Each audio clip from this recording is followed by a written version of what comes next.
Guys, kereta ni baru sampai guys. Full service record dengan Proton Service Center. Nampak? Last service dia bulan 10 tu hari. Okay.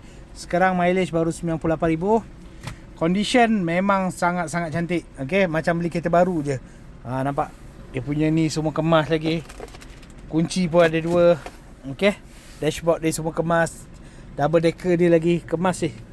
Kalau kau tengok dia punya depan memang cukup garang. Okay. Dia ada light warna merah tu semua.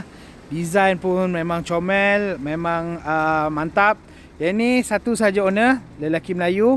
Kereta baru saja sampai. Kita akan buat detailing nanti. Kita akan hantar cuci balik, polish balik, dan mana perlu servis kita akan servis balik lah. So siapa yang bergaji dalam 2000 nak cuba loan kereta ni, mai contact dengan saya cepat. Okay? Boleh pergi kat profile, ada link laman hijau saya, tekan dekat situ guys.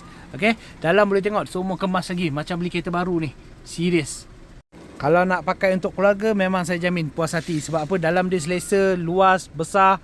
Ada aircon blower juga kat bahagian belakang. Ada charger port lagi kat bahagian belakang guys. Lepas tu boot space dia pun besar, luas. Boleh lah pakai untuk long distance. Memang puas hati. Untuk enjin dia gunakan enjin 1.5 liter turbo So cukup power punya. Jangan risau, saya jamin kalau nak pakai long distance sedap je. Okay.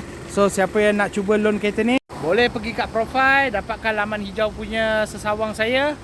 Contact dengan saya. Okay, InsyaAllah kita jumpa dalam laman hijau. Assalamualaikum guys.